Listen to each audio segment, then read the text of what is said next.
Brand Modi के सामने सियासी चुनौतियां क्या हैं, अब इसका जिक्र कर लिया जाए। ब्रांड मोदी के सामने सियासी चुनौतियां 2022 में 7 राज्यों में होने हैं चुनाव और प्रधानमंत्री नरेंद्र मोदी का चेहरा इन चुनावों में कितना बड़ा असर डालेगा, इस पर होगी नजर। यूपी, उत्तराखंड, पंजाब और गुजरात में होने हैं चुनाव। हिमाचल, गोवा और मणिपुर में भी चुनाव होने हैं। 2020 में सहयोगी दलों को एकजुट रखना, ये अपने आप में बहुत बड़ी चुनौती है। सीमा पार से जो चुनौती लगातार मिल रही है चीन और पाकिस्तान जैसे मुल्कों से, उसका कैसे सामना करेगा हिंदुस्तान, ये अपने आप में एक बड़ी चुनौती है। ये देखिए, चीन पाकिस्तान से निपटना निश्चित तौर पर एक बड़ी चुनौती। ब्रांड मोदी की लोकप्रियता को कायम रखना, लोकप्रियता के मामले में अभी भी तमाम लीडरान का जब मुकाबला होता है तो प्रधानमंत्री मोदी का नाम सबसे ऊपर आता है। इस ताज को बरकरार रखना यह भी अपने आप में कितनी बड़ी चुनौती होगी। प्रदीप सिंह जी, ये मैं आपसे जानना चाहूंगा क्योंकि 7 साल सत्ता में रहते गुजर चुके हैं पीएम मोदी को। बिल्कुल समीर, आप बिल्कुल ठीक कह रहे हैं। प्रधानमंत्री के सामने बहुत बड़ी चुनौती है, खासतौर से दूसरे कार्यकाल में। दूसरे कार्यकाल की शुरुआत में सरकार ने बहुत बड़े बड़े फैसले लिए, अच्छे फैसले लिए, लेकिन लॉकडाउन जो है, कोरोना का जो हुआ है विस्फोट, खासतौर से पहली लहर में जिस तरह से सभी राज्यों ने और केंद्र सरकार ने मिलकर काम किया, उसका नतीजा हमारे आपके सामने है। लेकिन दूसरी लहर में वो टीम स्पिरिट, वो जो कोऑपरेटिव फेडरलिज्म था, वो नजर नहीं आया। बिल्कुल, आप बार बार ये पूछ रहे थे कि क्या केंद्र ही जिम्मेदार है या राज्य ही जिम्मेदार है। मेरा मानना है सब शरीके जुर्म है। कोई अपनी जिम्मेदारी से नहीं बच सकता। जिसकी जितना बड़ा पद है, जितनी बड़ी जिम्मेदारी है, उसकी उतनी जवाबदेही है।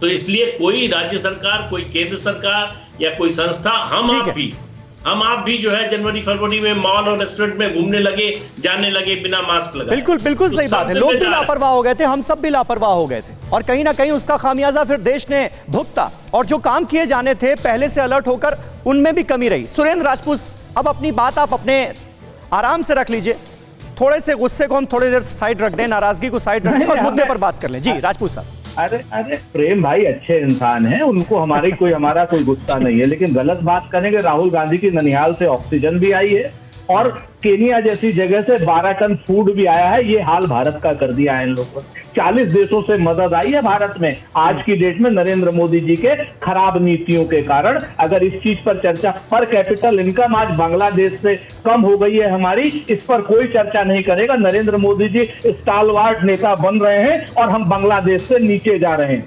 5 ट्रिलियन इकोनॉमी तो हुई नहीं इस सरकार के कार्यकाल में। 7 साल में 5 ट्रिलियन के बैंक फ्रॉड हुए हैं, रिपोर्टेड है फाइनेंशियल एक्सप्रेस बिजनेस स्टैंडर्ड का, उसको पढ़ लीजिए। सच बात यह है कि जिस देश को केनिया जैसा देश 12 टन की फूड की अगर सप्लाई करने लगे, उस देश का क्या हाल होना चाहिए और उस देश की इकोनॉमी कहां है, इस चीज को प्रेम शुक्ला जी को और भारतीय जनता पार्टी को देखना चाहिए। साहब, बात हो रही थी कि कोरोना की सेकेंड वेव को सरकार भांप नहीं पाई और जो एहतियाती कदम उठाए जाने थे वो नहीं उठाए गए।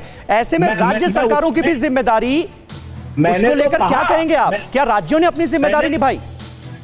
मैंने तो कहा कमी सबकी रही। जैसे प्रदीप सिंह जी ने कहा, हम प्रदीप सिंह जी से कभी सहमत नहीं होते बहुत ज्यादा, लेकिन हम सहमत हैं इस वक्त। सबकी रही, लेकिन मुख्य जिम्मेवारी पेंडेमिक एक्ट लागू होने के बाद केंद्र सरकार, ऑक्सीजन देना केंद्र सरकार की जिम्मेवारी थी। ऑक्सीजन की कमी से लोग मरे हैं। रेमडेसिविर देना केंद्र सरकार की जिम्मेवारी थी, रेमडेसिविर की कमी से लोग मरे हैं। वेंटिलेटर देना केंद्र सरकार की जिम्मेवारी थी, उससे लोग मरे हैं आज की डेट में। और सबसे बड़ी बात, वैक्सीन देना केंद्र सरकार की जिम्मेवारी थी, वैक्सीन की कमियों से लोग मरे हैं। आज की दिसंबर से लेकर के और मार्च तक 3000 करोड़ रुपए सीरम मांगती रही और 1500 करोड़ रुपए भारत बायोटेक मांगती रही। 28 अप्रैल को दिए हैं। किसकी कमी है? नरसंहार का मुकदमा चलना चाहिए ऐसे लोगों के ऊपर जिन लोगों ने ये कमियां की हैं। आज आप कहते रहिए ब्रांड नरेंद्र मोदी, ब्रांड नरेंद्र मोदी। नरेंद्र मोदी नाम के प्रधानमंत्री, अगर आप मनमोहन सिंह को कायर कहते हैं तो नरेंद्र मोदी महाकायर इंसान है।